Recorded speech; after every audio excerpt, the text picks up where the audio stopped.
Welcome back, everybody. It's the Broken Rank Podcast. I am Connor, your host, and as always, I'm joined by a full crew this week.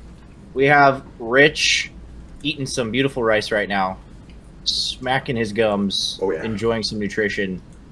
We got Carlos. Carlos has returned from his venture around the world and visiting a gateway somewhere. But he's come down with Nurgle's rot, the poor guy, so he will not be visible. So slow down. What are you talking about? I'm on screen right now. You're right. We do have his actual persona, Escanor, for all of you Seven Deadly Sin fans out there. He's present. This is pretty much what Carlos is on a day-to-day basis, so do with that as you wish. Hey, this is Carlos. We have a special guest on, a great guy, wonderful friend, a guy who kicked my ass last night. Clay, how are you doing, bud? I'm great. Thanks for inviting me to talk about this lovely army that is my absolute favorite. Of course. I don't think we would have chosen anyone else. So, spoiler, we're going to be talking about Kharadron Overlords today. Like last week with Blades of Corn, we are giving these kind of book overviews about a month or so to cook. Let those leaks pile out. Let the people brew from that Thursday onward, and then give ourselves another couple weeks to actually have it in our hands, hit the ground running, and see what GW says day one needs to be looked at. So, as always, we're going to go through battle traits, some enhancements. We're going to let Clay kind of lead the charge on this one, just because we have a full crew, and we don't want to over-yap, so to speak. Kind of go through the major changes of what happened. We're going to look at all those new stuff because unlike Cord, KO got a bunch of new stuff. New hero, 2 new units and a terrain feature that comes with its own units. Very fun. And a couple other things, the list, some war scrolls we like, all that fun stuff. But before we do, we're going to lead off our usual catch-up, but I want to start with Clay. Clay, please introduce yourself, kind of go through what got you here, and just tell us how you've been in the past couple of weeks. Yeah, hey everyone, I'm Clayton. I am local to the Chicago area. I started playing Warhammer about 2 years ago. I got started in it because my son just wanted to go in a Warhammer store and buy something to paint. And I saw this fancy little boat on a shelf, and I was like, I don't know what that is, but I must have it, and I must build it and paint it and play with it. And it turns out it was a Kharadron Overlords Ironclad, and that started my foray into really just building and painting things for a while. And then when the new, well, I guess the 3rd edition book launched for KO, I bought the book, and that's when I basically started playing. I met some of the guys from Broken Ranks at a local tournament, and they just kind of invited me to come be part of their local events. And usually only like competitive events at times I can like lock out. So like with my wife and 3 kids, like I can plan like, hey, 2 months in advance this event's coming. So I'm going to set aside this Saturday or whatever, or this weekend. And so basically I only play competitive events, and that's how I learn when I'm trying a new list or a new army or anything. So that's kind of been my journey so far. Awesome. And how's this week been treating you?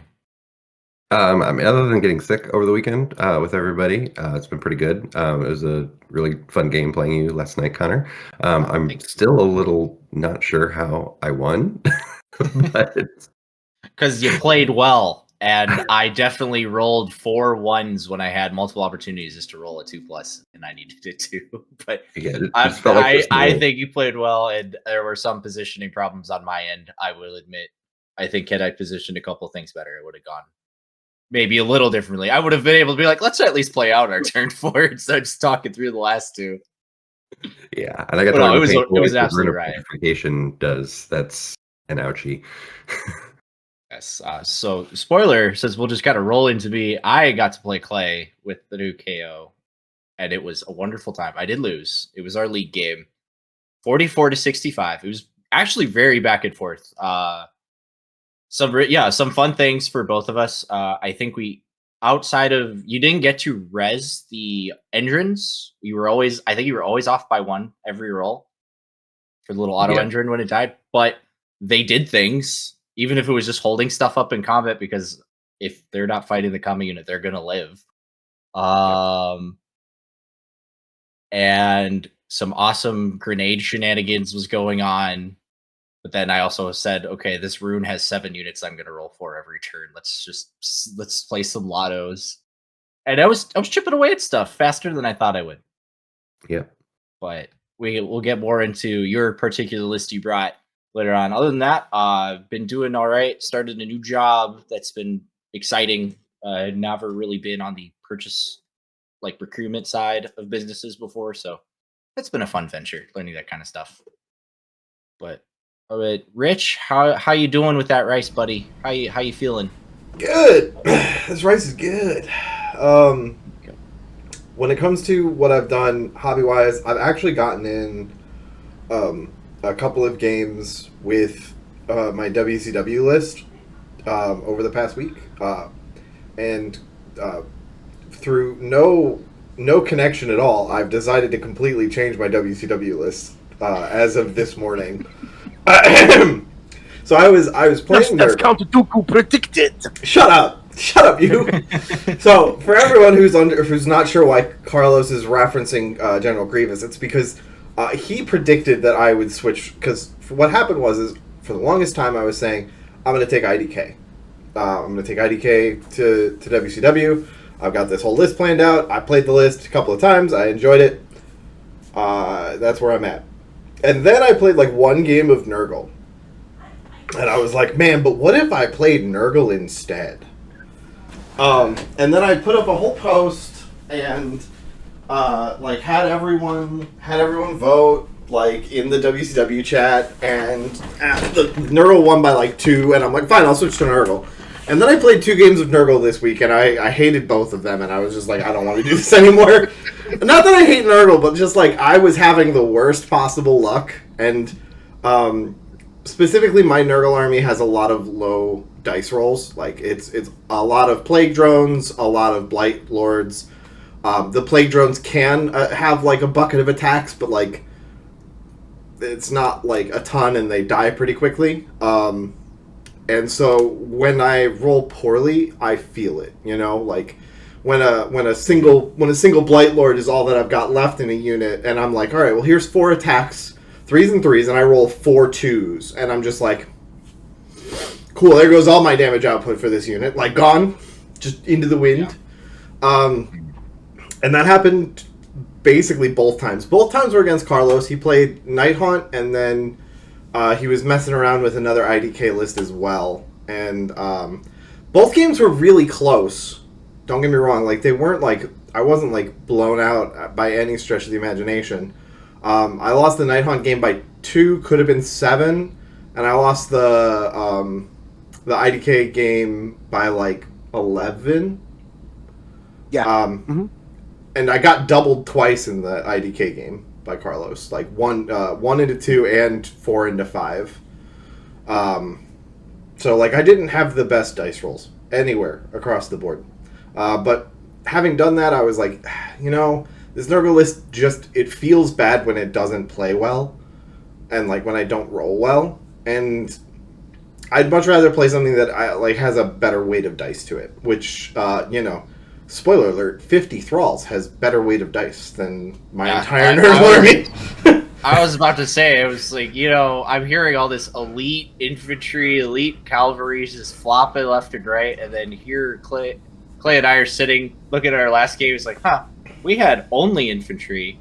We look like the armies that would be elite, and then we easily had like almost 130 models on our table between both of us.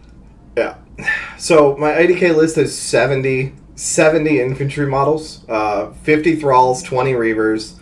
It's got a smattering of foot heroes, most notably a Soul Render, and then a Turtle and 2 Sharks for tactics and board presence and things like that. I think that the only thing that I'm going to hate about that list is moving it. But everything else I love about the list. So if you can procure movement trays in a week, I think you'll be good. You mean movement trays. You can't see them. Actually, if you go to the Discord and go to the TTS channel, like the actual voice channel, and open up the chat, there's actually pictures of my movement trays. Oh, cool. Yeah, I'll take a look at those later. I'll show them on stream so that everyone, or on the cast, so that everyone can see them. All right. So, for the cast people watching on the tubes of you get this cool sneak peek. The rest of us, based on how this thing has to be recorded, at least as of right now, we're gonna have to go digging later. We're not as spoiled as the rest of you. To be fair, they had that picture last night, so it was a little bit of a teaser. But yeah, I ordered these. I ordered enough for 70 models, I think.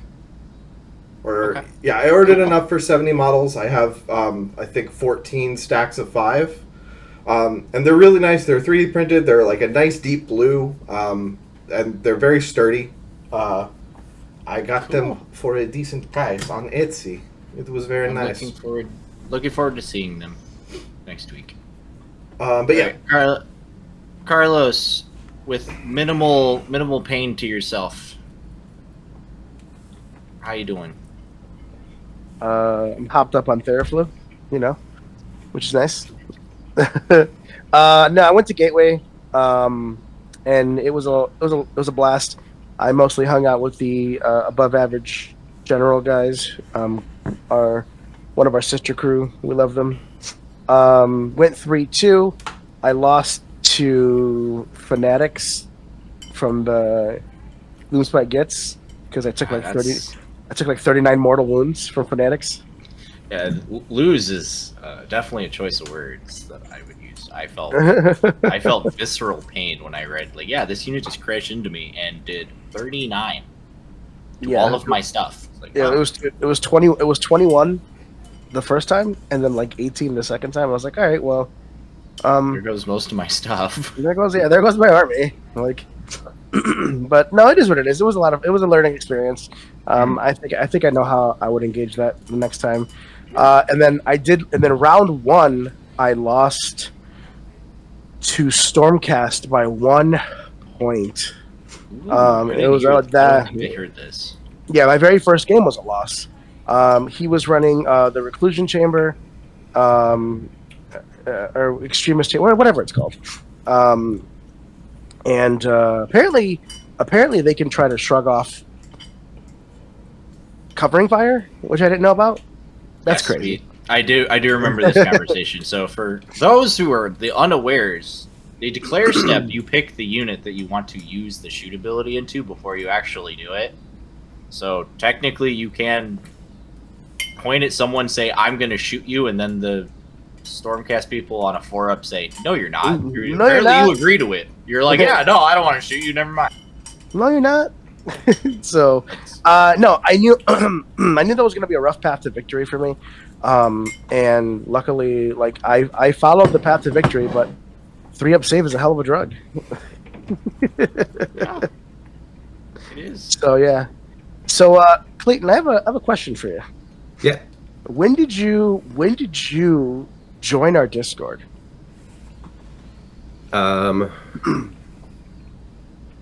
It would have been Find out. probably right around Adepticon, not this year's, but 2024 maybe. Okay, yeah, all right, fair enough. That makes sense. Discord, in all its mighty repository glory, says March 2nd of 2024. So that checks out. That's the week after Adepticon, wasn't it? Because it wasn't in February. No, that was a few weeks before. I think we had a prep event. We had a prep event, I think, before Adepticon. If I may flatter you, I always call Clayton the dark horse of Broken Ranks because you just always have such a nice smile, positive attitude, and then we get into the game and you just start unleashing bullets and it's beautiful. It's beautiful to watch. Cannons and stuff, and you're a very consistent player, and every time I talk because there's going to be a team tournament next year. Spoiler alert! Called No Coast Best Coast, and I have to put together a team. And every time people are like, "Who's going to be in your team?" I'm like, honestly, I have a feeling it's this person, this person, this person, and your name always comes up. And I was like, Clayton, and everyone was like, who's Clayton? I'm like, yeah, the nicest. You'll the learn. nicest. I'm like, you're gonna find out today. I'm like, you're gonna find out today. Clayton is currently the 9th best KO player in the world and the #1 KO player in the Midwest. Yeah, and he doesn't even know, and he doesn't even know it. Yeah, because this man is a family man, rocking 3 kids and a wonderful wife and a wonderful house. Like, this man is so busy. Yeah. He's like, I don't need this Yep. to be validated. It's just icing on his fucking cake. And he's like, am I? Oh, I guess so. I guess I am. So, yeah, you're fun to play against. I love having you in the club. And yeah.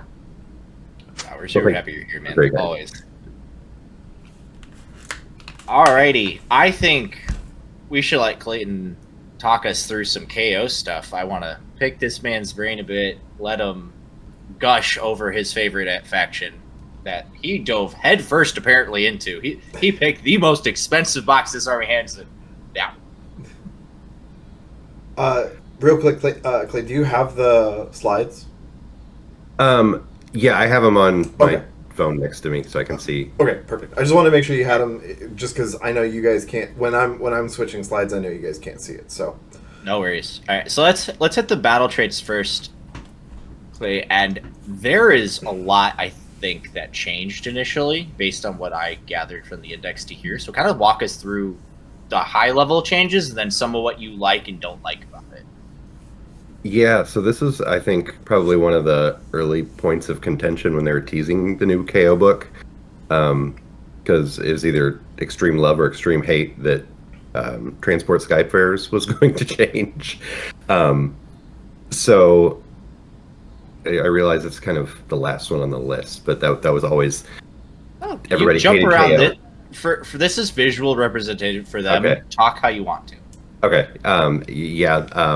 Index KO, that was definitely the thing that caused the most feel bad moments in a game, because anything with the move keyword on a boat would allow you to move the infantry units that a lot of them were only 4-inch move anyway, and gave them not only the full movement of the boat, but you got a 6-inch bubble to place them outside of that. So, like, even a 1-inch redeploy could move your infantry with an ironclad, like almost like 13 inches.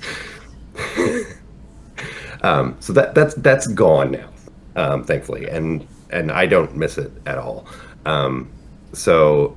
That's probably one of the biggest things that initially was making waves with KO. Now it's only in your turn, only in your movement phase can you use this ability. So no more redeploy shenanigans, no more power through shenanigans after combat, no more what else were we doing with that? It still works with the charge with the frigate, but yeah, so that's gone. It's just very simple, straightforward. Mm-hmm. KO is not going to have crazy infantry movement anymore. Sky vessel cover pretty much stayed the same. Their units that are on the ground, or even the balloon boys, are going to be -1 to hit as long as they're within 6 inches of the frigate or an ironclad, which is great and super handy to have, and almost crippling against certain armies. I played a Dark Oath army, and they couldn't hit anything. Yeah. When you see 4-up armies go to 5s, just because there's a big metal hunk of war machine behind them, that could feel bad for some people. It's like, oh, well, I'm bad at this, apparently. Yeah. Fly high and descend from the clouds is also pretty same from the index. From my own experience and other people I've talked to that play KO, this isn't used very frequently. It's mainly like an emergency thing if you think something's going to come in at you top of turn 1 and you need to keep something safe for half a turn. The big change that was kind of a surprise to me was the flagship. The Garan updates that they gave us for KO gave us a Sky Vessel upgrade, which we had in the 3rd edition book. So I was kind of surprised to see that they were adding more in addition to what we got with the Scourge of Garan updates. So it allows you to pick one of your boats to be a flagship. Certain units give buffs to that flagship, but then also you get to add a Great Endrin work, which we'll kind of get to that later, to that flagship, and it allows you to take basically the equivalent of like an extra artifact on a single boat, which when you stack some of these things, it gets to be powerful. Yeah, that actually leads to one of the things I wanted to ask you about is, so we have these great engine works that came out, and then the Sky Vessel upgrades, which are distinct, they're named completely differently, so by all rights, we can combine them, we can do that. Do you think that's going to stay, or do you think they're going to maybe say, hey, they all count towards the same thing, you got to pick one or the other? Yeah, I feel like it's going to stay. A lot of people are ruling it that everybody gets to keep all three potentially if you put them that way in your list. Because I believe the Scourge of Grand updates are leaving after this season anyway. Yeah, they'll be gone at the in the next GHB, as far as we're understanding. And from what I gathered going over those, I don't think there was anything in particular that stands out other than that charge one that I remember of.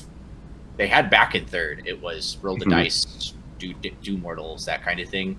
But I didn't see a combo per se. Maybe when we get into it deeper, you can be like, well, this could combo very well. But I didn't see anything where it's like, oh, a boat having these two particular things just makes it absurd. That would be a call to maybe they shouldn't be doing this or anything. Yeah, I mean, none of the combos are like broken, but they're just really nice to have in layers on boats. And the Scourge of Grand Sky Vessel upgrade specifically, both the battering ram that I had last night and then the vents that is also an option there that's anti-magic. Both of those are like probably better than any single Great Endrin work. So when these go away, it's going to be a little sad. But the fact that we can still take 2 Great Endrin works from this book is awesome. Oh yeah, we always love having options. I think that's always going to be a good thing for us. The Zombicorp Ram coming back reminds me of the old nonsense that you used to be able to pull in what was it, Galician Champions, where you had the helm that you can put on your hero that gave you charge damage, and you were able to charge with that and also the charge damage from the frigate. So you were rolling like, I don't know, like 30 dice or something. It wasn't that many dice. It was like probably like 24 dice between the two units if you got like a really crazy charge roll. Because both units were treated as having charge, which procced both things, and all of a sudden you're just, well, I think they had to FAQ that at some point. Yeah. But that's what I remember of the. Yeah, no, it didn't. There was a lot of. We things. Don't have that anymore. If there was a great ending at that going off, I would have been a little sad, especially when I learned about how good the grenade actually is. But yeah, that's later. That's later. Why don't we move right on to the sub formations, or the battle formations rather? Yeah. So I think these also changed pretty significantly. These are pretty massive changes, with the exception of one. And like, while I love this book as a whole and I'm super excited to play with it, the battle formations specifically are probably the most like let down. And like, as I've been like list building and stuff, I kind of feel like in the past I'd almost start with the battle formation and then kind of like work my way down list building from there. With these specific battle formations, it's almost like take the list you want, and then the battle formation is the leftover, like just take whatever works with whatever you wanted to play with. And the one that kind of stand out is the one that they kept over was the Enderneers Guild, because it allows you to take 2 artifacts on heroes, but then you're kind of restricted from taking the name heroes in your lists, because usually you want to stay 2 drops with KO. So if you're taking Brock or Dreki and one other hero, this isn't going to be an option, but our artifacts are really good, as we'll talk about in a minute. So if you do have 2 unnamed heroes, that's kind of going to be your go-to.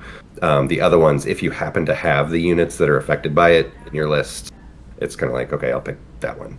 Yeah. So I heard that, I was seeing that like Pioneers and Scavengers, I think, was kind of the next one when you're not falling under the Expeditionary Force, just because those Balloon Boys seem very efficient for what they do. I think they were pretty efficient for what they were doing when we played. Yes. What scenarios do you think you would see maybe the rapid redeployment or the veteran ground troops? Like, is there a scenario you find where it'd be like, this is useful, I'm glad I took this? Veteran ground troops, like, I love Arcanauts, and I always want to run like a big Arcanaut list. The problem, like, I always run into once I put a list together is like, these things can only move 4 inches. And they only shoot Forgetting 10. he's a dwarf. Yeah, and they only shoot 10, so it's not like the shooting is going to be a threat. I mean, you can move them a bit with an ironclad, but then you almost need 2 ironclads just to move around enough Arcanauts, which is 1,000 points of your army. Like, I think it would be fun to play around with competitively. I don't know how it would work, but I mean, Arcanauts getting Sky Vessel cover and ignoring 1 rend makes a pretty staunch little block of 20 bodies to sit on something. The only thing is that doesn't work with like if you moved them with the boat, using the boat's extra movement, like that doesn't work anymore, right? Because you can't have been set up for the run. Correct. You'd have to like get them ready for like the next turn. This is a setup ability where you've moved everyone, they're kind of in their midfield or on their objectives that they want to be on, and you're just locking it, saying, come get me. Yeah. Which does fit into their new war scroll. I think like it does. Like, this works with their war scroll very well. It's just not a very obvious, I'm going to be able to do this at all points during the game, or I'm going to get an artifact which I'm going to use probably all points of the game. That kind of deal. Yeah. And then the rapid redeployment squadron, you have to be in such like a niche army position to use that, because the gun hauler would have had to be wholly within 6 inches of 6 models or less that are in 1 unit, but not be in combat with anything to, or like a hero and 5 thunders and stuff. And one of kind of the perks of the gun hauler that we'll kind of get later is it's the one thing that can lift our models out of combat now, which the transport doesn't allow anymore, except with the gun hauler. But it's only picking up, 5 models or 3 models or something like that. I really do like the gun haulers and stuff. I think there's a lot of cool things. It wasn't what I picked, but I think a lot of the war scrolls feel very cool, and I'm glad they have their more distinct role in that regard. Yeah. Carlos, how you feeling, buddy? Checking in on you. I feel like 20 wounds on -1 rend, -1 to hit is pretty good. Like, yeah, like that's not bad at all, man. It's like I said, it's not I wouldn't call it bad, but it is one that I think you have, like Clay was saying, you have to set up for, and you have to feel comfortable that that's what you're doing your first turn. Or like maybe your round 2 is, I'm just gonna set up and I'm gonna hope for the best. Do all sky vessels give the -1 to hit? No, just Only the ironclad and the frigate. Yeah. Only the iron. Okay. Fair So enough. you can't Fair be enough. rocking any gun haulers and giving out. That'd be Can't too be doing much. MSU gun hauler balloon boys unless you're doing the rapid redeployment, and that's where it's like, what's going on? Yeah. I mean, yeah. honestly, that's I totally could- fair. I could totally see like a rapid redeployment. Like you're running like four gun haulers and like some 6-stack balloon boys, like either Sky Wardens or Engine Riggers, and you're just sort of zipping around the map using the gun hauler. But the balloon boys are already fast enough in the first place; like they're already moved 12. Like you're not getting that much value. To me, these battle formations are like, are you running Von Grimm spam? Take that one. Else, you're taking the extra artifact. Especially since the extra artifact isn't chosen at list selection, it's chosen at the start of the game, which means that if it's like, oh, well, I don't have my Celestian Burst Grenade, but I'm facing Nurgle. Well, let me just shove a Celestian Burst Grenade here in this list, and here we go. Yeah. That's a good point. It does give you some versatility. Yeah, with that. I for me, when I look at these, I'm like, all right, here's 3 options that are sort of useful, but Clay did bring up a good point that if you're running a named hero and you're only 2 drops, you can't really use the Engineers Guild Expeditionary Force. But like, if you have at least 2 non-unique heroes, it's probably the choice, at least from my perspective. Yeah. Do it. All right, we need to let's get to some heroic traits, and let's listen to Clay tell me how heroic he gets with all his cool abilities. These privateers. Yeah, this is definitely where things start to get really exciting because like there's really no bad choices here, though you have to be careful a little bit. So far, I've only been playing with shooter opportunists, and though as we'll talk about later, like I thought some of the movement was scaled back in this boat, having a pregame 12-inch move with a unit of balloons can get very, very aggressive and deadly very quickly. So that's, yeah, it's really, really fun to play with. Or to even just set up really aggressively and then like pull them back just to, if you think you did that. Like, You did that in our game. You pulled some of your guys back, and then you moved another unit kind of in a more forwardish E position where I was a little empty. So it's nice the utility you have with that. yeah. Yeah. And one thing I'm learned playing KO, like deployment is like almost everything for you, and you have to know like what's coming at you and how fast they can get to you. Otherwise, your game's over in a turn and a half. So this is a nice tool to give you flexibility with that. Bold as brass, I mean, giving a hero an extra 5 to its control score is awesome because usually you're carrying heroes around with a boat, so they're going to get the boat's control score and +5 and the hero. So Yeah. And yeah, that's just a nice little thing to have. Combat Grafter, we don't have super fighty heroes. We've got a couple that can do some damage. And there's a little trick you can use with the assault boat on the frigate where you can charge and give strike first to the hero that has this. So it gets to use its strike first, and then its strike last ability becomes strike regular with this. So it gets to fight twice almost before anything can hit it back. Gross. Awesome. But gross.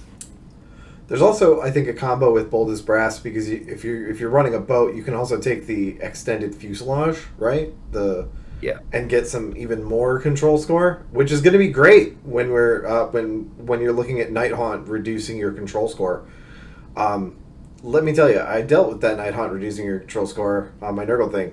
I hated it. I hated having to do that extra math. So like having things that give you more is great.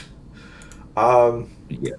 So now we're on to we'll get to that. That was an engine work that I was talking about, the extended fuselage or whatever. But first we've got to talk about artifacts of power, and we've got 6 of them: 3 from Scourge of Gyran and 3 from the book itself. Yes. So the ones in the book, 2 of them were carries over from both 3rd edition, the Index, with some slight changes. Void Stone Orb is awesome because you can just pick a spell that's going off and say no. That doesn't happen, and it's only once per battle, so you kind of have to know that you're going to need to use it, which again with the guild having a choice with one of these, like if you come up against something like, okay, they're gonna spell bomb me to death or kill my movement with a spell or something, or as I learned, Rune of Petrification, blow everything up in my movement phase. Like having this can be clutch to just shut that off without any dice being rolled. The burst grenade, this was changed to be changed. So in 3rd edition, you had to roll for it once per game to get it on a 3-up, I believe it was. Index, it changed to you just get to use it within 12 inches once per battle. Now it's once per round, or once per turn, basically in your turn, which makes it very, very powerful against any army that's got wards across the board. Just anything that has wards that your opponent thinks is going to survive, you can just park your hero within 12 inches and say, no more wards till I'm done fighting and shooting you. Yeah, thanks, I hate it. Yeah. So I love this artifact just because it's strong. What threw me off at the beginning, and I had no doubts it was just what made it really good, is like you don't need line of sight. inches. Like you can just pick anything within 12 inches. It does not matter. You are lobbing this over anything and everything, and you're hitting it. That is good. Yeah. Did you have Eltharion tucked away nice and safely? Yeah, I was keeping Eltharion nice and tucked away so he didn't get shot when he got within 12 inches. He's like, yeah, but this grenade can hit. Oh God, here comes the mortal wound damage charging boat. Yeah, dude.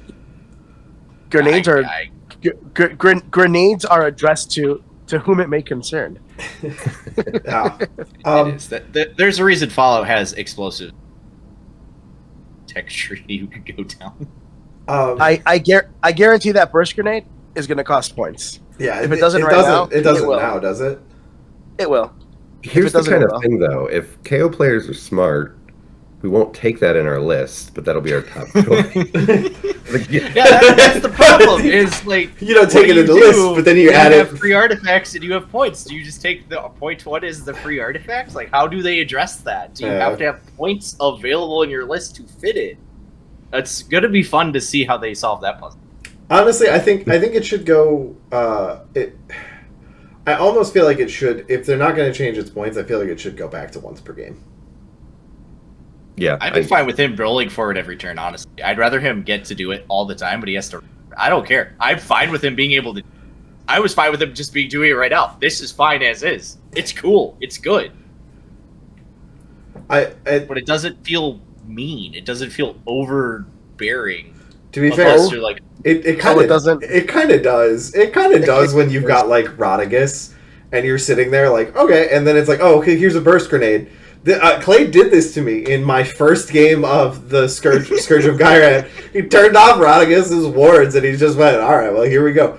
Luckily, good man, Clay. Good man. Luckily, Rodigus survived a lot of ridiculous damage, and then gripped his Admiral to death. It was gross, but Rodigus did die in that turn. It did happen, but I did do that with my Mountain Spirit. I did weather the storm with my Mountain Spirit when he turned it. And then he turned off Eltharion and charged it with a boat and just ran him. Like monster he deserved to be. I played against Kamran with a new book last week, and he was like, "Oh, tell me about your turtle." I'm like, "Oh, it's got a 3-up save and a 5-up board." He's like, "No, it doesn't." He's like, "No, it doesn't." It's like, no. What? What do you mean, no?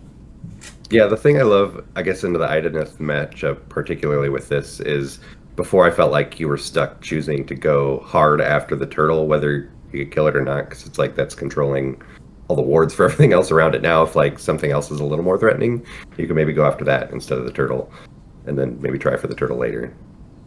Yeah, that's a good point. Damn. Yeah.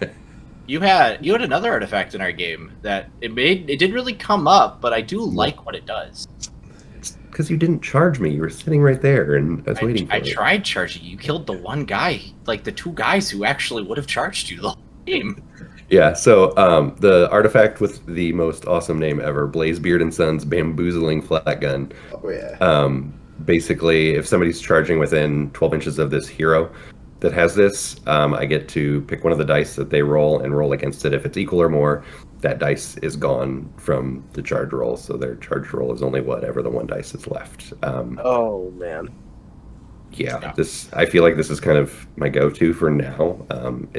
Because people are always going to want to charge you, and it's got a cool name. Like, how can you not take something like that? Bamboozling Flat Gun. It also has play in both your and your opponent's phase because it's once per turn, but that means you can use it on counter charge. Yeah. Yeah. Yeah, or you can use it on counter charge, so you can use it in your turn. You can use it on their turn when they are charging. Like just the amount of. Granted, you do have to basically roll prio against them. You know, you have to roll charge prio and beat them.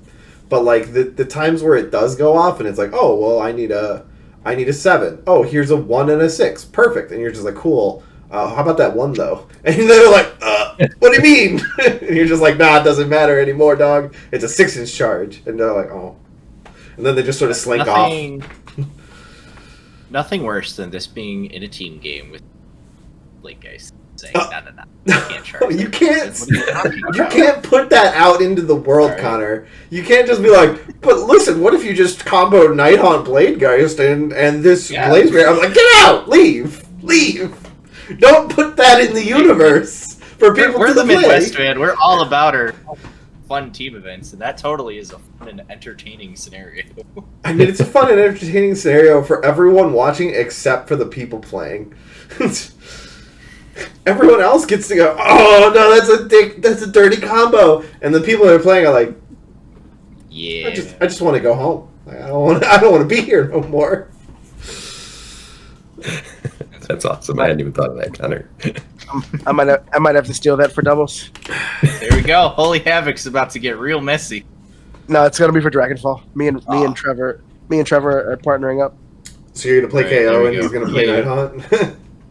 Or Yeah, he's Nighthaunt gonna play KO. Because he plays Nighthaunt. Or you Yeah. play his Nighthaunt and he Yeah. plays his KO and you're Yeah, good to yeah. go. Yeah. Alright, but we still have some other artifacts, We and I do. do want to hear a bit. 'Cause I would have felt like maybe this would have been the free artifact, and then you have your choice from the normal ones. But walk me through how you feel about them now that we have the book. You mean the Garan artifacts? Yeah. They're interesting and kind of delightfully quirky in different ways. The old spell in a bottle did come back, but you're kind of capped at a spell that goes off on a 7, which doesn't give you the options that I would really want. Just say it like you mean it. Purple Sun. It doesn't give you Purple Sun. Yeah, it you doesn't don't give me get Purple Purple Sun Sun. anymore. Okay. Listen, Understand. everyone wants Purple Sun. We don't blame people for wanting Purple Sun, but like, there was that is the one. Yeah. The one I've heard talked about in KO circles, I haven't tried it, but is people using the bridge just to move something that needs more mobility to get somewhere. But You have boats. having You have balloons. What more mobility do you actually need? I mean, yeah, Bridge also has the I don't know. added benefit of being a good movement blocker and charge blocker. Like because both sides of the bridge are very large bases. So like if you're going for a sweaty option, the bridge is never a bad option because it's like, oh well, I'll just charge you, and it's like, well, did you get over the bridge? And the answer is no, I didn't get my 10 units of cavalry over the bridge. I have to charge the bridge, and now I'm not in range of any of his other units, and it's a bad time. Fair enough. I hate it, but them's the rules. Them's the rules, and that's the sweat. yeah. The powered rig, combat rig. There's some interesting combos you can do with this, especially if you gave a hero combat grafter, which allows you to fight twice. Mm-hmm. And if you had Brock in your list, you could also add a +1 attack that way. So, I mean, you could buff an Admiral up to have 6 attacks, fight twice, 3s and 3s. It's only red 1, but they're 3 damage apiece. It's 12 dice. That's scary. And a 5-up ward Yeah. on a 3-up save. And a 5-up ward. We love that. So that's kind of a fun little combo that thing allows. The Emberstone Flare is... I don't know what they were thinking when they wrote this, but Yeah. I feel like it can do something like really, really funny in some games, but I don't know how you would like plan to use it. It's just, eating a boat across the When table. I was going through it and typing that out, I was double checking just to make sure, like, am I summarizing this right? Like, I have the gun. I fire the gun, which means I pick something else up, and it comes to me. Okay. I think I got that right, but that's... I don't...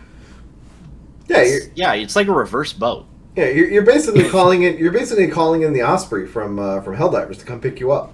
You know, is it Osprey? Is that the right one? I don't remember. Hey, you're calling the Pelican from Halo to come pick you up. That one I do know is the Pelican. But yeah, it's It's weird. It also works on non-boats too. You could do it to a unit of Skywardens and a unit of Engine Riggers if you so desire. So there's actually a lot of odd tech that you can pull off. Thankfully, it's only once per battle. If this was more than once per battle, I'd probably just not play until KO got points. Batman loaded up his flare gun. He came with ammunition. Just I'm ready. He's got a 40 I need millimeter. help. He's got a I 40 need millimeter help. grenade launcher, and he just like spins it and just goes, "All right, we'll see which color it is." It's basically a color Russian roulette of smoke grenades to save his life. But thankfully, it's just the one. Thankfully, It's the flare gun you get from the guy from Fallout 4 who gives you all the marks settlements on your map. You have to go save him. It's that guy. He gives you the flare gun to summon him. It just shoots a car. That's just the Kharadron gun hull. Like the ironclad just shows like, hello. it's who's that? Preston Garvey? Is that the name? Yeah, Preston. Yeah, it's Preston's flare gun he gives you, but instead of a flare, it fires out an ironclad. That's great. Speaking of, unless we want to talk more artifacts, we want to talk boat modifications. Let's do it. Boatifications. Modifications. So we're gonna hit the first one. There's a lot. So Clay, pick your favorites, the ones you like. Ones we can go from there. So given that we now get to pick two of these, essentially, I feel like my go-to in my list building is to take the cylinders to get extra 2 inches of movement, because as we'll find out, all the boats got their movement cut by 2 inches. So this at least gets me back to what I was used to moving one of the boats before. And I feel just like having 2 inches of movement every single turn is worth it to make sure I have, just in case if I need to get closer to charge, closer to shoot, transport something closer to shoot or whatever. This is kind of my go-to, either going on an ironclad or a frigate. Both get value from this for sure. It's pick your poison kind of deal. Yeah, and then again, having the flagship allows you to situationally pick which one of these is going to best benefit you in a matchup. So yesterday when I was playing your heavy little shining company, giving me -1 to hit, taking tracer fire rounds to negate that. Yeah, that helped. If I go up against something that has, cities with 8 cannons shooting at me, taking a ward against shooting attack. Yeah, and you can also do the Grandois fuselage, like Rich mentioned, and you can combine it with bold as brass, and you got a boat and a hero counting as 17 on an objective. Out here looking like Prince Vordry on an objective. Or was that Vampire Lord on a Zombie Dragon? There was one. He got to 16. I don't think he got to. No. Yeah, no, it was an old Soul Blight trait from 3rd edition in the book. Oh yes, your control was equal to your health characteristic. Yes, yeah, and it was like you could put it on Vordry. Yeah. You could put it on Vordry because you were able to put Soul Blight. No. Yes, yeah, because you were able to put them on unique heroes in that one subfaction.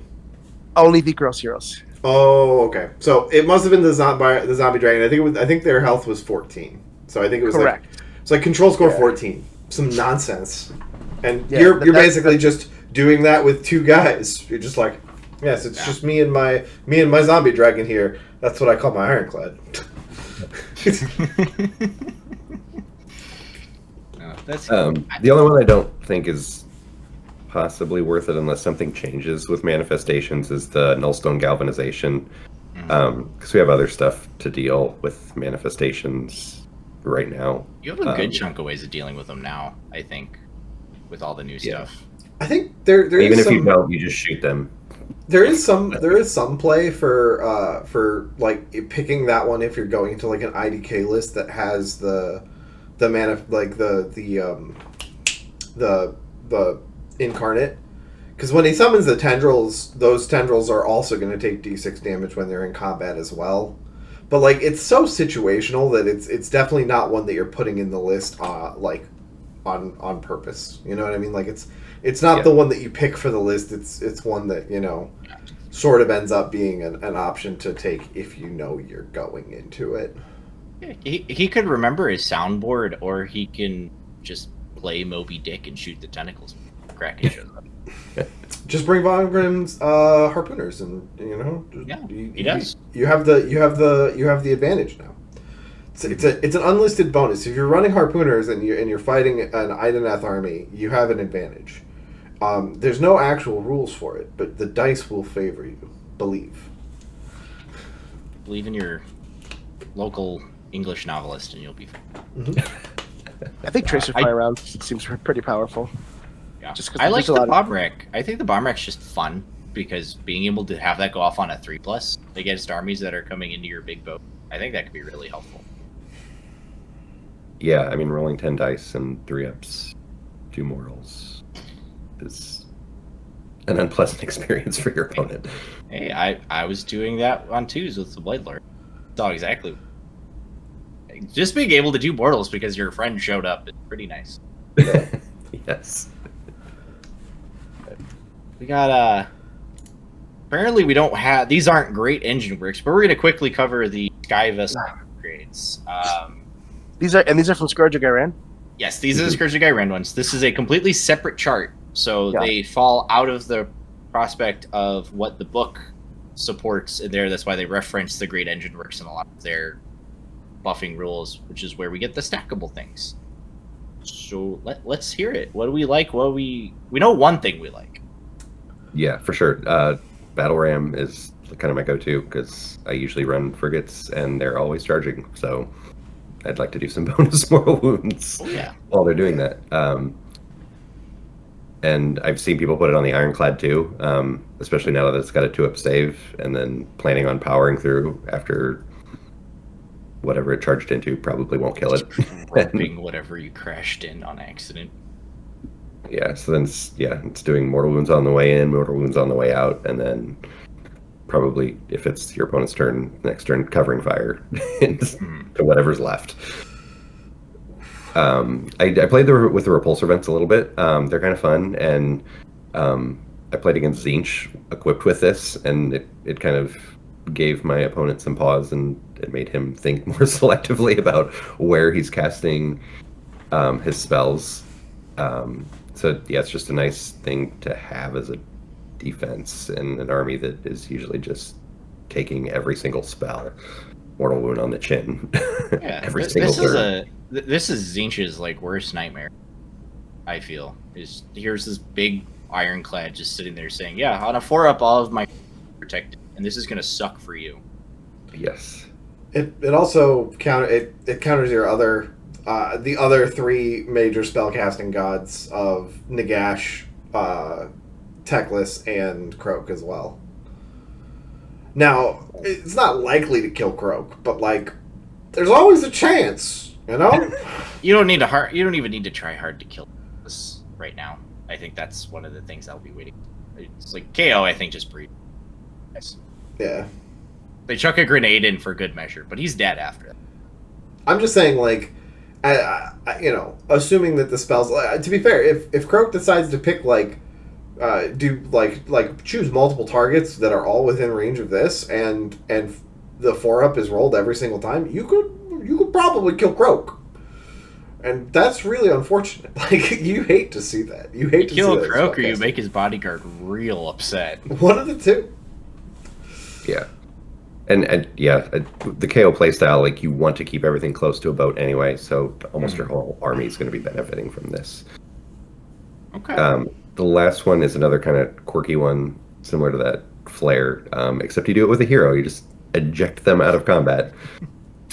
I don't know, again, like what the purpose. boat crew just cannonballs the hero out of the way, like, get away, get out of here before you get hurt. Yeah, I mean, it'd be kind of funny to, like, steal an objective that's uncovered or something with, like, this, but other than some kind of weird cases like that, I'm not sure that this has got a ton of play. There is an option for it to shut off, like the what is it, Master of the Path, that you have to kill a hero. Yes. Get them right out of there. Yeah, so like, someone charges your boat, you have this on there, you've got the hero right there, they're gunning for the hero. They don't really have the damage to kill the boat, but they could most assuredly kill the hero. You just sort of yeet the hero, maybe back onto an objective, maybe some fancy moves, maybe get them onto the opponent's side so you can shut down like another one of the battle tactics, but it's so niche and situational that like it's something that you would have to like almost plan for, and you obviously can't plan to have your opponent have Master the Paths or whatever the one is that requires you to kill a hero. Yeah. At least not in a Because tournament setting. Yeah, and with it not being one you can select with the flagship ability, these are ones that you have to kind of lock in and say, what am I going to use most of the time? And we got one that if you're running frigates, which I think most people are, happy to take it. The Void one. Situational, but I think just having a 4-up spell ignore will always be helpful when the situations do pop up and you don't feel awful for running into the army every now and again that doesn't have them. You don't feel the worst because you still have 2 other iron boat upgrades you have, so you're not feeling the worst. But Yeah. catapulting my hero, I don't think I want to plan for that. No. That's the thing. Like it's a plan for if things go bad, but the other ones are much better plans for keeping things from going bad. Like having a 4-up spell ignore, like even on an enemy that doesn't like, it's not going to mortal you to death, but like say it's like drain vitality from Osiark Bone Reapers, or like Nurgle tries to cast Magnificent Buboes on your hero. That's like going to debuff your guys. Like even ignoring that is more value in my opinion than you would get out of the ejector pod in 99% of the cases. But the one time that the ejector pod does do that and wins you the game, it's always going to feel great. That's how most of those abilities work. Yeah. When it actually works and it causes a big change, you're cheering to the moon. Yeah. That's when you start swearing for the next 2 weeks that it's the best thing ever. Guys, I promise it gets good. You just have to play 9 games. 9 games, and it has to go this specific way, and you have to get the board has to be in just the right setting, and it's great. It's completely unreasonable, but it sounds good. Why don't we move on to our very first new model? Oh yeah, we get some War Scrolls down. Before we do, Carlos, how you feeling, buddy? I'm feeling good. Checking in. We're checking in on the sick boy today. I'm feeling good. I feel like I mean, the ejector pod isn't that bad if like you think listen, a lot of people run the frigate. They run who's the hero that like buffs the frigate and like does a bunch of like cool stuff when you have him in a frigate? Dreki gives him reroll charges and +1 to damage. Yeah, so like I feel like if you go for like a very aggressive list loadout with Dreki and a frigate, and like you do this, and then something goes horribly wrong, like you're just like Punch Dreki out of the way, let him abandon his own boat. Yeah, like just like you're like, oh, surely I can't roll all 2s and 1s, and then you do, and you're like, oh no, I'm in trouble. So I don't know, it's not that bad. Anyway, Yeah. that's all. So many of the heroes were just like 4-inch move. I wouldn't feel so bad yeeting them somewhere. That It's like, they're and now never you're be stuck. part of the game again. Yeah. We'll That's fair. quickly try to blow through some of these, because I think some of them are going to be a lot easier to. That's probably the first one. Clay, tell me about this Null Chemist. Really cool model. My Love favorite. this Yeah. spell. My favorite KO model, 100%. I just my favorite. He's a balloon boy, and he's got the old school like diving bell helmet.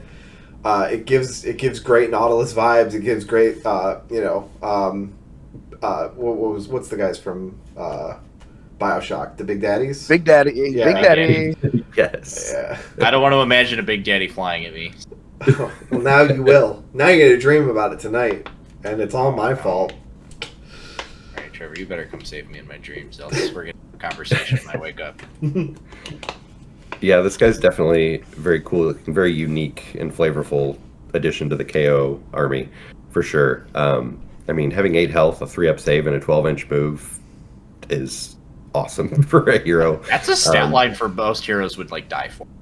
Oh. Yeah. So like that alone, it's like, okay, we're setting a nice foundation for everything. It's got 3d6 shooting, but you got to be within 8. The force to wound on that is a little but I mean, he's only 130 points, I think, so not gonna sweat too much over that. Kind of the nice thing about him is like his utility. If you don't have the other, either the Void Stone or the vents on your boat or something, he does add an extra layer of wizard protection for you, because he does double damage against priests and manifestations and wizards. So you can kind of send him in as a little assassin, possibly, with your other units if you need to remove something problematic that's going to send manifestations or nasty spells your way. I didn't realize this. That works on his shooting profile too, doesn't it? Mm-hmm. It's all attacks. Sure does, just like Andrasta.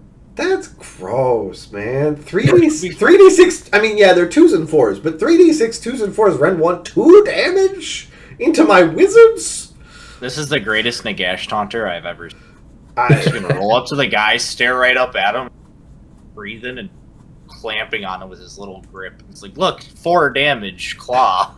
Oh yeah, and like parry, he goes up to Nagash and just goes, "Parry this, you filthy casual." But then And Nagash, also, like, breathes on him. Nagash just looks at him and goes, "All out defense?" And he goes, "Oh yeah, it's tough to get that 3-up save because he's only around 1." This is who you combo all those combat things for that we were talking about earlier. This is the real monster. Hey, but guess what? Probably turned off his ward though. Got a 3-up save, but no ward. Let's go. Yeah, that's true. That's true. He could totally kill Nagash at that. Yeah. Assuming the shooting phase went well. If you rolled 3 1s, then probably not. But like, Oof. yeah, like that's. We don't need to talk about that. I mean, We don't need to talk about that. I don't. I mean, I like him. He's cool. This is Yeah. a really cool model that kind of speaks for himself pretty easily. yeah, I mean, if you layered some combos with this, with what we talked about with the Admiral, and Nagash was sitting on an objective and you had our salvagers that we talk about in a minute, like, you could be giving this guy 12 attacks, hitting on 2s, wounding on 4s, but rend 1 damage 4. When you have that many attacks, and you're like, I'm fishing for many dice rolls. Yeah. Yeah. The other thing is he's also obviously, given that he does double damage to manifestations, and manifestations, unless you're IDK, are sitting on a 6-up save, he could kill an incarnate very easily with almost no effort involved, because the incarnate can never be added to their save. So you're just, okay, make your 6-up wards on these probably like 9-10 shooting attacks that are all damage 2, and then 4 damage 4 prospecting clamps, like. And obviously he'll have a 5-up ward against all of this because, you know, if you're in combat with them, you know, he's a 3-up save, 8 health, 5-up ward. It's a great model for 120 points. Beautiful. I think it's 130. So cool. Even at 130, you could tell me this guy was 150 and I'd be like, yeah, that's fine. Like, that's fair. This is Trevor's math. All right, let's hit Harpoon boys. We have more. Move on. Harpoon. Harpoons. The Harpoon crew. All right, so this isn't the one we were. I think you're as excited about. If I was to guess based on what you're bringing so far. Yeah, these of the 2 new little balloon boy units, these are a little less killy, but a little more tricksy.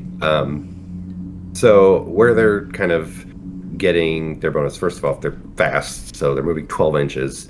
They have 2 health each on a 4-up save, which is the same like save profile as like Arcanauts, and you get half as many models. But psychologically, I found in the 3 games I've played, it feels like you're losing a lot less when you're not picking up a model for every single damage that goes through with Arcanauts when you get 2 of these that take 2 damage before you're lifting one of these guys off the board. But these guys get an extra rend against monsters and shooting. which can come in handy in some matchups. So shooting attacks, 3s and 3s, Ren 2, damage 1. So you get like a little 10-pack of these guys going around. They're 21 shots, Ren 2 into a monster. Can at least put a dent before something else needs to come in and either chip away or finish it off.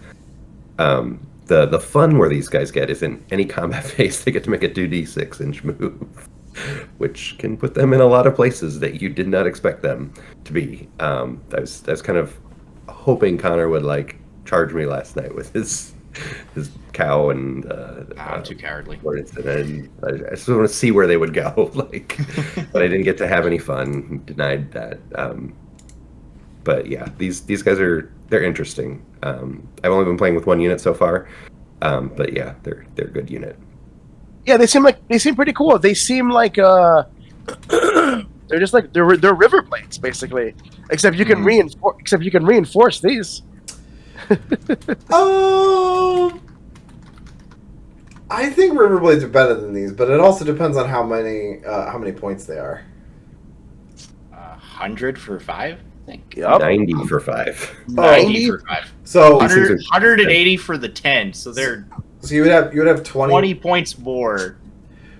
Double wounds, better save, almost twice as fast. I still think Riverblades are better, but that's because Riverblades have a legitimate straight up just teleport all the time. No shooting attack. No, they have shooting. Yeah, the Riverblades have shooting. What? Do they really? Yeah. They have 2 dart attacks, 3s and 4s, no red. Yeah, they're 21 shots. No rend, 1 damage. This is 1 rend, 1 damage, potentially 2 rend. Yeah, Right. But Right. they also have 31 melee attacks that are anti-hero. Yeah, Anti-hero. That's a little. It gets cheeky. They're very cheeky in killing heroes. Listen, What's their base movement? 7 base. 7, yeah. But they have a teleport, so They do get to teleport every turn. now. Granted, again, this is I don't think the Von Grimm Harpoon crew is bad. I think at 90 points they are a steal. Yes. Yeah. I'm just saying that for like a 1-to-1 comparison, I think Riverblades are still better because they have a teleport, just on their war scroll without any extra work. But like, Well, fine, Rich. God. Leave it to the damn elf players to talk about elves during a guest. Yeah, you're right. I'll shut up now. It's true. I'll shut up so Let's we can talk talk more about the salvagers. Yeah, I love these guys. They were so cool. Busted. Yes. Very similar to the Harpoon crew. They're moving 12 inches, 4-up save, 2 health apiece. The difference is these guys are more melee based than shooting based. Their shooting attack is basically an Arcanaut pistol, so 4s and 4s, no rend, 1 damage each. So you're lucky to get 1 or 2 wounds through in any given shooting phase with these guys. But in combat is where they start to get a little spicy. And kind of historically, KO hasn't been great at like anchoring on objectives and really like holding things down. But these guys could potentially fill that slot that's been missing, because every combat phase they get to pick an objective within 9 and roll a dice, and on a 3-up. Both these guys and the Harpoon crew are getting an extra rend if they're fighting anything contesting that objective.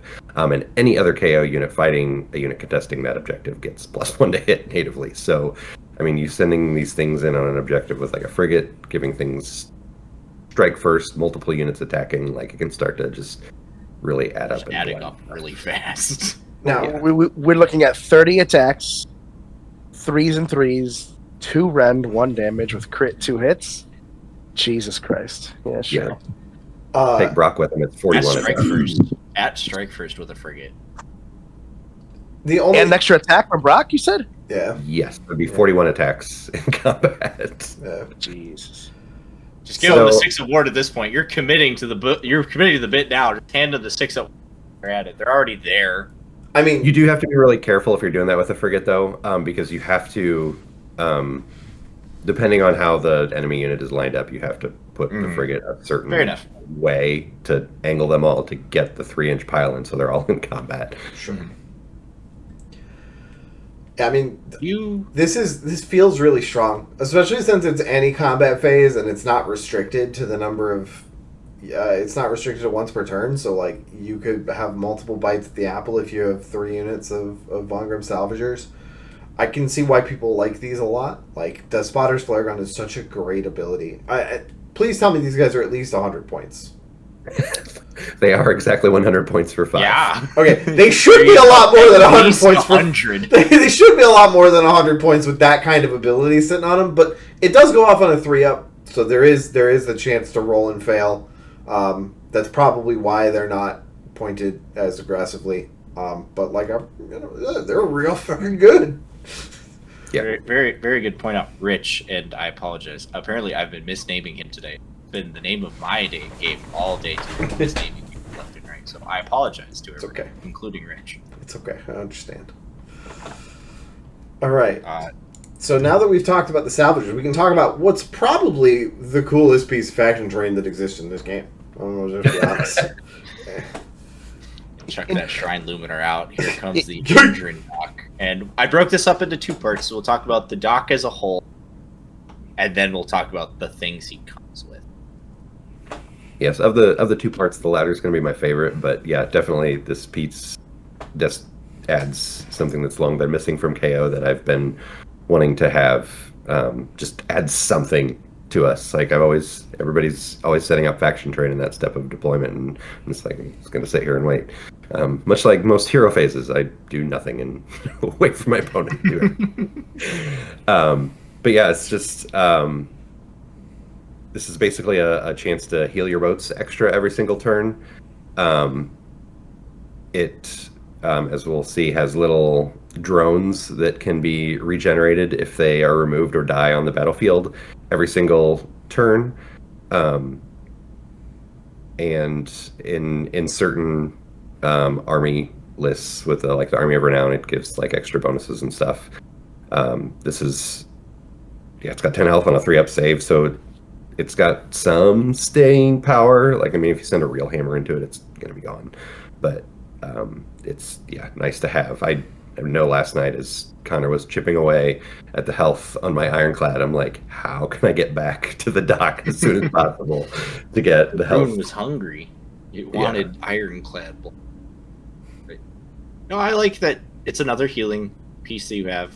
And then allowing the next part that we're about to dive into, just constantly spawning, as long as you can get your roll, makes it really good at just, I want to do this every turn if I can possibly. It only works in your hero phase, though, right? You only bring back the auto engines in your hero phase. Yeah, that's a little bit rough. I feel like if it's in your hero phase, it should come back on a 3-up. However, that's before we talk about the absolute ridiculousness that is auto engines. So maybe 4-up's fair, because like the auto engines are kind of ridiculous. So they are very ridiculous. So here's the pro. Go over them. Yeah. All right. So we've got 3 auto engines. They're all a 4-up save with 5 health. They all move 12. The fact that they have a movement characteristic means that they are a combat unit for the purposes of being charged and or charging, correct? And yes, you have to respect their 9-inch bubble when you're setting up things as well. So just the fact that you can deploy these around the engine dock and really just zone out a good portion of your board from teleports is already kind of ridiculous. So I get maybe where a 4-up's fair. There's 3 different types. There's the Nullifier, the Stun Cloud, and the Grudge Blast. They're all auto engines. The Nullifier is once per turn army, any combat phase, so your combat phase or their combat phase. You declare, if this unit is a Nullifier auto engine, each enemy manifestation in combat with it is a target. Make a banishment roll of 3d6 for each target. And if the banishment roll exceeds or equals or exceeds the banishment value on the manifestation's war scroll, it is banished and removed from play. Then remove this unit from the battlefield. That's insane. It's situational because like you have to have someone with manifestations around, but like it's also free. So like, is that really that big a deal? Yep.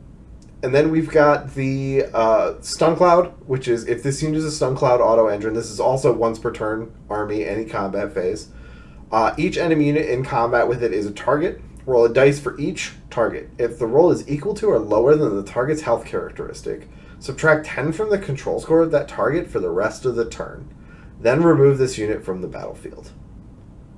Another great situational piece. And just having them on the board is also just good in the first place. But like, this is something where you can look at a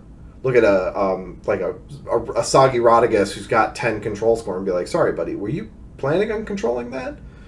I need it now. I want it.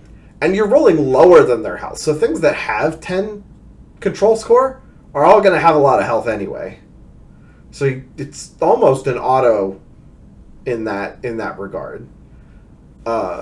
It's it almost works on every monster. In fact, I can't think of a monster that has less than 6 health. Not anymore. There used to be one that had 6 health a long time ago.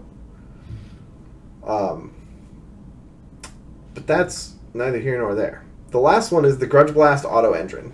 If this unit is a Grudge Blast Auto Engine, each enemy unit in combat with it is a target. Roll a d3 for each target. On a 2+, inflict an amount of mortal damage on the target equal to the roll. Then remove this unit from the battlefield. It's a little bomb. He blow up.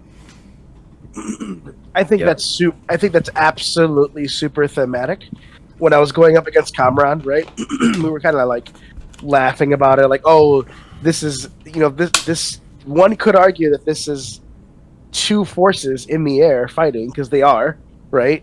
And then he just launches this depth charge at me in the sky, and it just felt so thematic and perfect. Mm-hmm. And like, this is so cool that they got this. I really enjoy it. Yeah, I shot that first and it never came back. That's rough. Yeah, I was like, nope. You can banish by the spells. You can make me never control an objective again, but I'll be damned if you bomb me this way. Bomb me the other ways. It's interesting. In my game, I went after the Nullifier first because I didn't want him shutting down my Incarnate. That's fair. I respect it. Yeah, and one kind of nice thing when you're setting these up too, if you need to even have an extra set of screens in front of your army turn 1, like you can put this thing, the Endron Dock, like right on your 9-inch away line, and as long as the map has like your half of the board as your territory, you can set these up outside of your deployment area 6 inches, because they just have to be wholly within the dock. So just kind of starting the game can give you a little extra bubble of protection if you need it. It's really good. Cheeky. Love it. Yes. But these aren't the only War Scrolls I think we wanted to talk about today. Yeah. As last week, and I think as for our foreseeable future, I'm gonna have everybody just pick a War Scroll. What do we like? Why it changed? And we'll try to keep this a little bit briefer on this end so we can get into the list, start talking a bit more shop. Very hero heavy this time. Almost all heroes. Yeah, I picked a unit for diversity. I also really like this unit, and it performed very well in the game that we played yesterday, and that's why I think it's one of the motivating factors of why I picked it. I just thought it was super. But Clay, lead us off. So yeah, I'm going with the little Endron Master on foot. I literally like. One of the things I've loved about KO since the index in this is there's nothing bad in this book. Like, everything has a use depending on like what you want to take, what you have. It can work. So it's like almost hard picking one out of all this, but definitely the Endron Master I think is a standout because he almost finds his way in almost every single one of my lists just because of the abilities that he gives. He doesn't shoot at all. Which is a little disappointment that he lost from 3rd edition. But I mean, if he is in combat, his little hammer can do some damage. They're into 3 damage attacks. There's only 3, but it's something. But his abilities is where it really comes into handy because he heals boats every time in my hero phase, and he can give a boat retreat without taking damage and still shoot, or run and shoot every single turn. So he's just a safety net to have around one of your boats on any given turn, just in case something goes sideways. Yeah, Rich, you decided you liked your engine masters with a bit more mobility, it seems. So yeah, I have always loved. We talked about how the Null Chemist is my favorite model in this line now. But before the Null Chemist, there was the Engine Master with dirigible suit, who looked almost the same, but not quite, but different enough. And I've always loved him. Now, personally, when we're talking about stuff that changed, this model got, in my opinion, a huge glow up off of what it used to do in third. I don't remember the exact rule, but it always felt a little. I think it was it gave like you added +1 to your engine riggers roll on like healing boats. Technically, the way it was worded, it actually didn't work. Yeah, that's not surprising. That's GW. But what we've got here is he also has the same mobile repairs as the Engine Master with engine harness. Roll a dice on a 2-up, heal 3. Heal flat 3 is great. On a 2+, great. Sky Vessels or the engine dock, great. Everything about that ability, great. So obviously I love seeing it here twice because it's a great ability. However, the reason that I picked him is his other one, which is the once per turn army, any combat phase. Pick a unit, this unit, and up to one friendly engine riggers unit wholly within 12 of this unit to be the target. For the rest of the turn, combat attacks made by the targets against enemy units that charge this turn have crit 2 hits. Now you may be going, well, I mean, that's good, Rich, but like you have to get charged. And it's like, that's true, unless you have some fancy footwork with a countercharging frigate, right? Because the countercharging frigate can bring a unit of engine riggers and potentially an engine master into a unit that charged. That now is those engine riggers are going to fight first, have crit 2 hits, and also +1 rend because they're anti-charge on their own war scroll, and that's their 3 attacks a pop. I want to say they're 4s and 3s, rend 1, 2 damage. So we're talking a unit of 6s, 19 attacks, 4s and 3s, rend 2 because you got countercharged, but you're also crit 2 hits. Like, just the fact that there's this kind of tech in the book just brings a smile to my face, because it's something that, like, you most assuredly go into the game going, like, this could happen, but, like, the one time that it does, and you're just like, oh, I just wiped an entire unit of Blight Kings because it's just rend 2 right through some juicy Blight Kings. Now, granted, they have a 5-up ward, so maybe that's not the best example, but, like, the amount of damage that you can put out, especially when you're comboing all the other things and being able to fight first. And he's also got a shooting attack. He's got a cannon. How could you not love a unit with a cannon? And 3-up and 8 wounds again. It's a great piece. I don't know how much he costs, but whatever he costs, it's worth it. Yeah, he went up 10 points, I think, from the index. He's 160 points. Totally worth it. So he's one of our more expensive heroes, but yeah, he does add some value if you're taking engine riggers for sure. Yeah. So I mean, just the fact that I like engine riggers means that this guy is obviously, going to be my favorite hero, because I think they're a cool model. I loved them before. I loved them in 3rd edition. I loved what they got in the index, and I love them even more now that we're looking at some great a great defensive unit for KO in melee, which is not. It's not uncommon, but it feels a little bit better than some of your other defensive options. Yes, I know we're not talking about everything in the book, but like there are a lot of defensive pieces that were added in this book that like is going to make people think twice about charging in, because KO's not as much of a glass cannon anymore like it was. And we can do a lot of damage to you if you come into the boats with a pack of engine riggers and one of these guys sitting next to you, or even a unit of Arcanauts nearby. Like, you're going to take a punch in the face before you get to swing. Yeah. Awesome. All right, Carlos, as best as you can with how you feeling, you beautiful, beautiful soul. Tell me how you navigate. Like, you're treating Carlos like he's dying.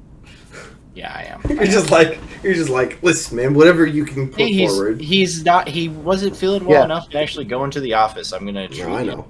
like I would treat Clayton, how do you feel about 2-up save boats? That's what I want to know. I was very confident in them until I watched an Iron Blaster on Sunday put 15 damage through the first turn. Oh, jeez. Sure. And then I got scared. Like, maybe this isn't as good as I thought it was. That's funny. Well, I chose the Navigator, and the old Navigator used to roll 6 dice, and then he would basically use the 6 dice and have a lot of tech pieces, like he could do mortal wounds, or he could half your movement, or a couple other things. The new one can unbind as a wizard, which I think is pretty cool, just because magic is so prevalent, and having an extra unbind on the map for you it can be really helpful. The other thing is, I am a sucker for teleports. Like I think they're insanely strong in 4th edition, and like can just win games.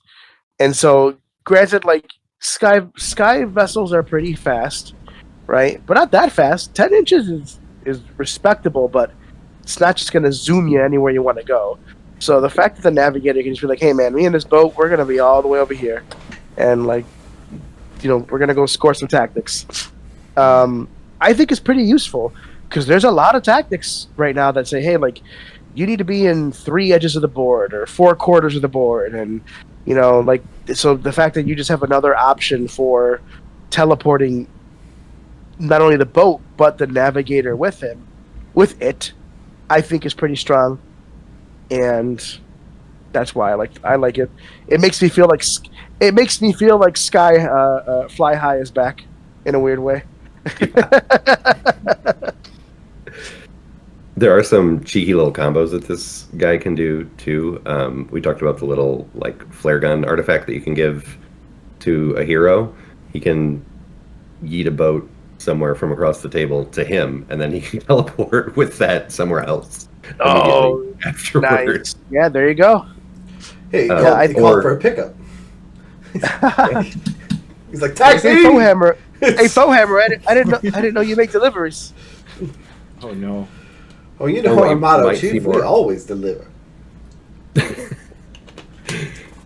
What you might see a little more often if somebody's taking this navigator is pairing him up with a reinforced unit of the new Soggy Gun Haulers, because it's only 280 points and it's 20 wounds on a 2-up save that he gets to teleport across the board every turn. Why you gotta bring up Soggy Gun Hauler and just drop that in my face like it's not the most ridiculous thing in existence?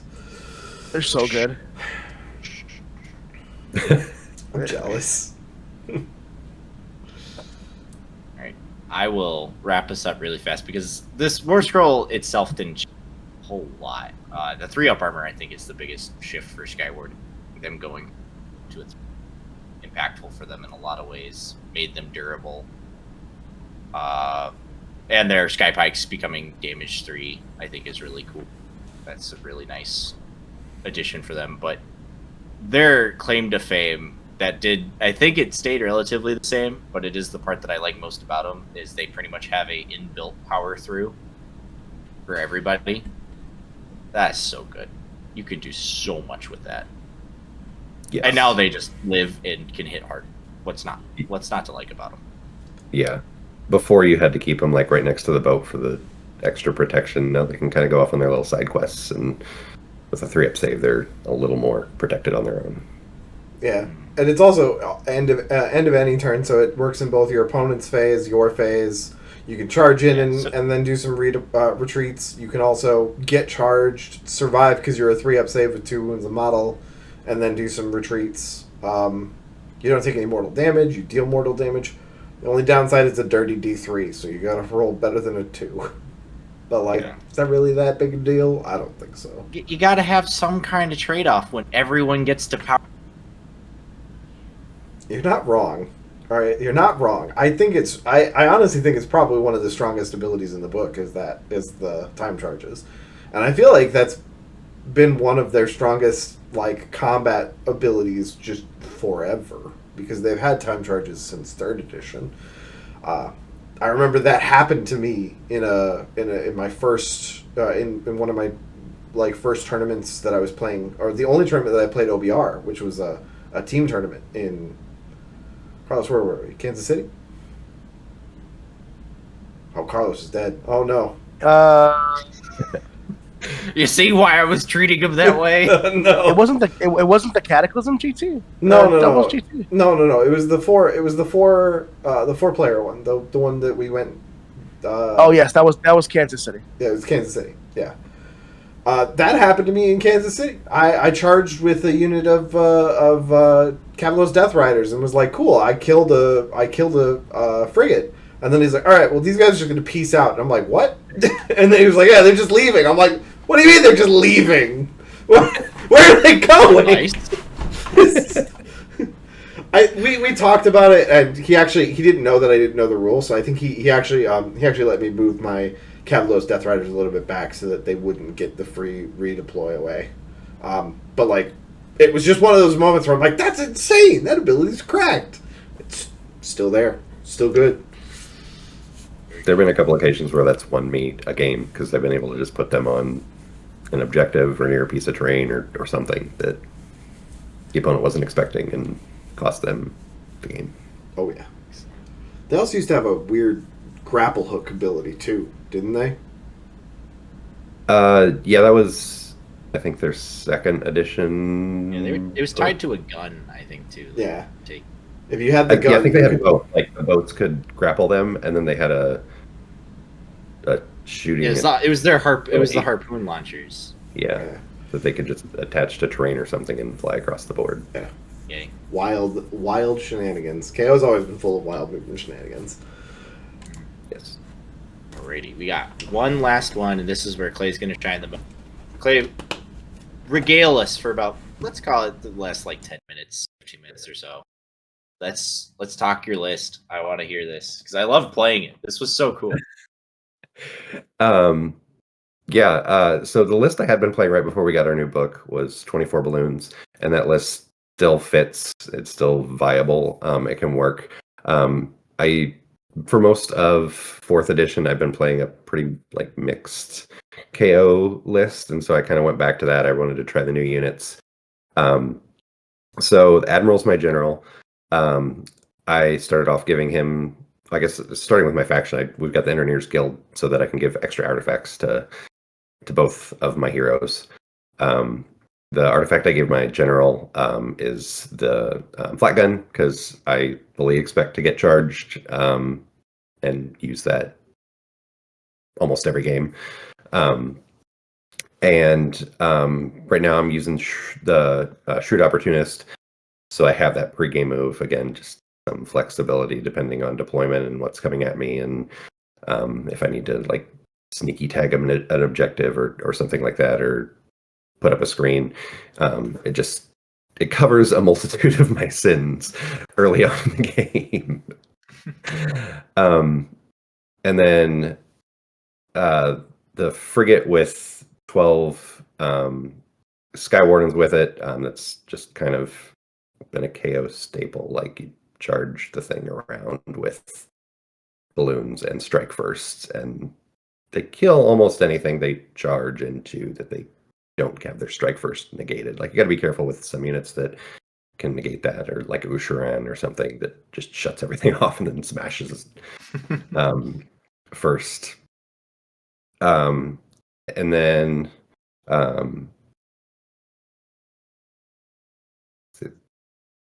the salvagers.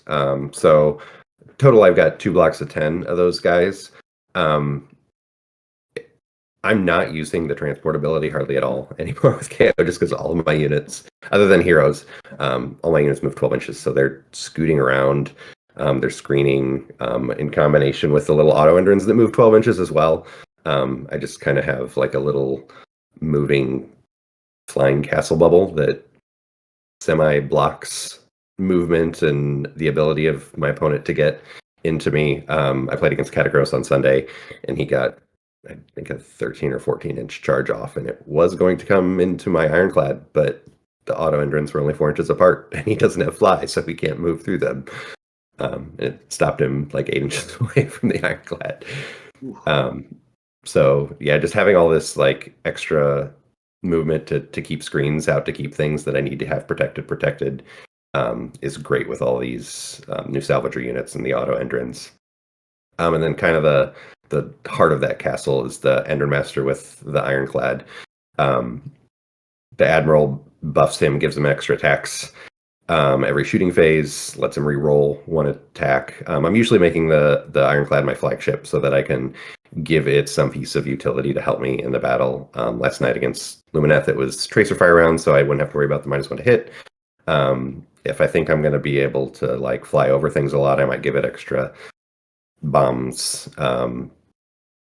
Or if I need to like camp on an objective, I'll give it the whole plates and stuff. So that's kind of my usual approach with that. And then yeah, just kind of keep most things kind of castled around that ironclad and shift around the board as needed to kill things that are threatening. And then there's just one last unit of 5-man harpoon crew that are just kind of cheekily sneaking around the edges and getting in people's way again, but also possibly doing weird things with their 2d6-inch combat move. Yeah, it's a fun list. Like it's super fast. The first time I played it, I didn't realize how fast and aggressive it was, and I was in my opponent's face top of turn 1, and it just did lots and lots of bad things, and it was game over really, really quick. And I wasn't expecting that, since I thought everything with reduced movement and stuff, like it's not going to be that bad. But yeah, another kind of cheeky thing with the auto entrance, you can just charge them in and stop things from countercharging or coming at you or blocking things that way as well, if they're not just like kind of standing in the way in the middle of the board too. So I kept a Maw Crusher tied up for a turn, even though it was only like 5 inches away from my ironclad, so it didn't countercharge me. Love it. And then, how are you feeling on your tactic cards so far? Like with what you've been playing? I always think about switching them. Ever since the new GHB, those are just kind of what I've been running with. I did try scouts for one game, but I don't know. Like I feel like KO stays a little too concentrated together to really effectively use that, at least with my play style. But I found most of the time I'm killing a lot of stuff, so that's taking care of those battle tactics without having to think too hard about what I need to do per turn. The only time it gets a little wonky is if I need to do the if I don't want to master the paths and like get into the far corners of the battle map. Nice. No, I think these fit pretty well. I think Intercept is a really nice one. I think for KO in general, you normally are just going to be able to dictate when you want to go get those. You certainly did in our game. Yeah. And what a lot of people don't expect is just like the concentration of firepower if they haven't played KO and are familiar with it. And like usually they pick, a centerpiece thing to put that treasure on. It's like, I want to kill it anyway, and I'm probably going to kill it when I want to, unless you have some sort of shenanigan to stop me. And yeah, it's an easy get usually.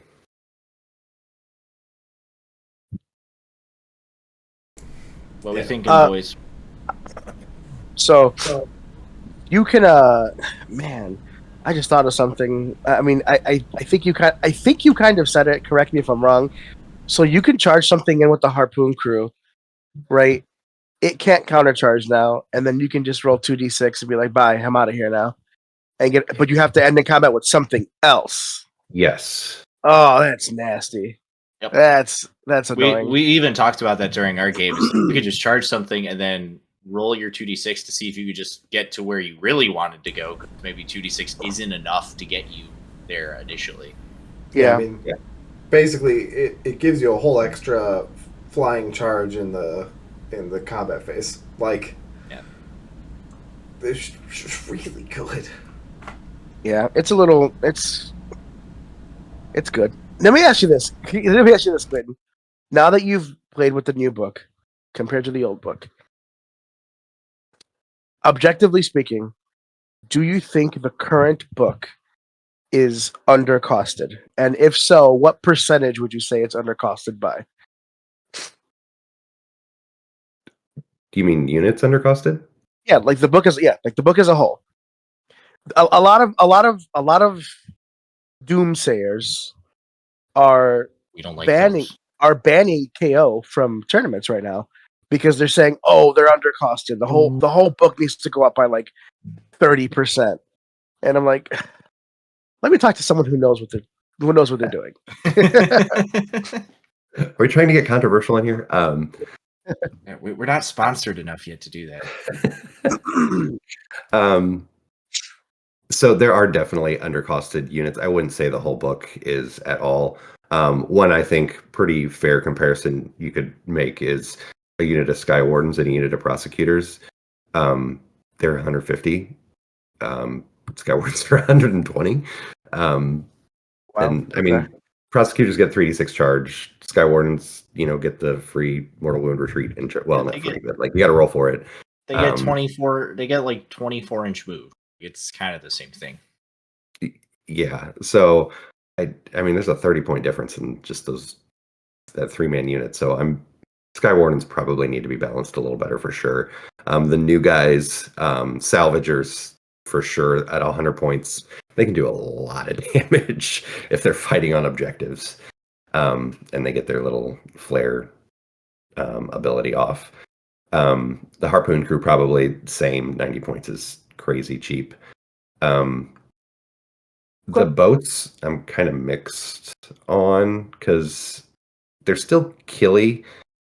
And they do have a 2-up save, but in certain matchups, it's not gonna matter if you have either the mortal wound ability or the shooting ability to take out a boat, and you have a weight of dice to just make me try to not roll ones. You can get that off the table.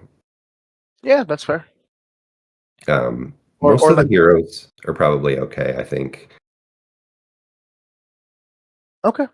But Sky Warden's definitely the new balloon guys, especially, and probably the train piece probably needs to have some cost to it because it is for KO specifically having free screens that can just help block and gum up movement to let the rest of the army do whatever it wants with its already crazy movement it's a little ridiculous.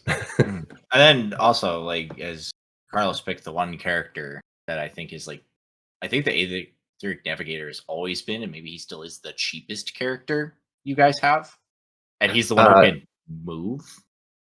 That's actually the code right now. Oh, it's the code right now. 80 points. And I mean, if you need a cheap hero, like he's great. He did lose so he has 3 buffs you can roll for every turn. He can only affect I think infantry units now. He can't do it on the boats. So like it was really, really good when it was on boats, like giving them, I think he could give them like the free retreat.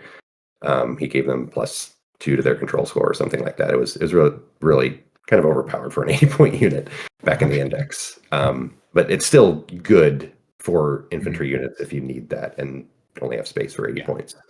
But on the terrain piece, like it's the navigator kind of also, I can now move that thing that just poops out my screens wherever I need it to go if you shift out. So at least I think I saw that you could pick up the. Did I read it wrong? I might have read No, I don't. He can't pick up the terrain piece. Oh, he can pick up the tiny pieces. He can't pick. Yeah. Okay. That's still pretty good. Like your terrain's mobile at all times, pretty much. I mean, so is yours. Yeah, but you're right. I have to have someone has to go. Like, that's not all the buy time. a leasing agreement and start standing inside of it. That's their part-time job, is protecting the shrine. Yeah, it needs a pilot. The Endred, no! The Endred dock doesn't need a pilot.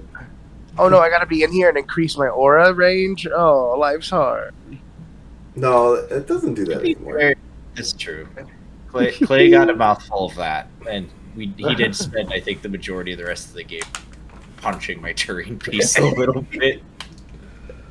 Yeah, it was fully surrounded, and I was just like hammering away at the rocks. It's like, please die fast enough, please die fast enough. The answer is no. It never dies fast Spoiler alert, it did. Oh my goodness. So I think that's gonna be about it. We've almost hit our 2-hour mark. We didn't quite get there, but we did start a little late. Clay, thank you so very much for joining us tonight. This was a wonderful experience having you here, getting your insights. It was an honor to have you, man. Thank you so much. All right, folks. So next week is going to be a little bit exciting. Carlos, do you want to spoil that? Yeah, so next week's going to be the WCW special, where we're going to have Patrick, my head judge for the event, on, and we are the four of us are going to pick 1 to 2 lists that we think have a shot at the title, and just kind of talk about the distribution as far as that's right. I'm telling you, I think KO has a shot for sure. There's gonna be like 5 KO players there. Spoiler alert. Why? I need to figure out what I'm submitting. Yeah, you've got 3 hours, my friend. We got that. That'll be fine. Yeah, we're gonna talk some lists, talk a little bit about battle plans, talk a little bit about how prizes are gonna work, how paint judging is gonna work, and then we have already signed up Trevor to talk with us about Night Haunt.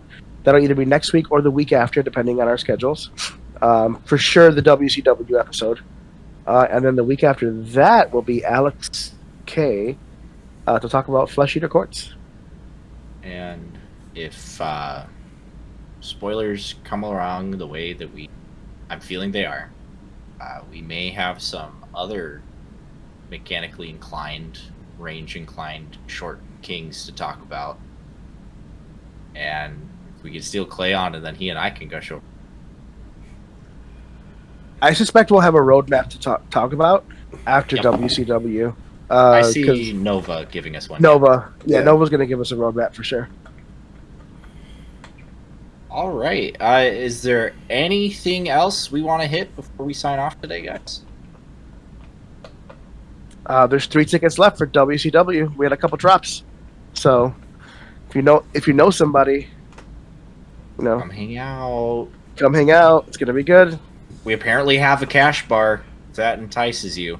We have a cash bar. We have grilled cheese sandwiches on Sunday, and then I'm catering from Papa Ray's on Saturday. Dude, Papa Ray slaps. It's so good. It's really good. Their barbecue sauce is so good. I love it. It sure is. Just thinking about it makes me want to eat it. Well, you're going to. Yeah. Remind me to pay you for that. Yeah, no worries. Remind me. Remind me to send you money. I think this is where we're going to call it a night. Clay, again, I will glaze you forever like this. Thank you. Please enjoy your night. Give the wife and kids my... Really appreciate you coming on. And everyone watching, thank you for showing up. Remember to like, comment, share your thoughts. Tell us we're cool. Tell us we're not cool.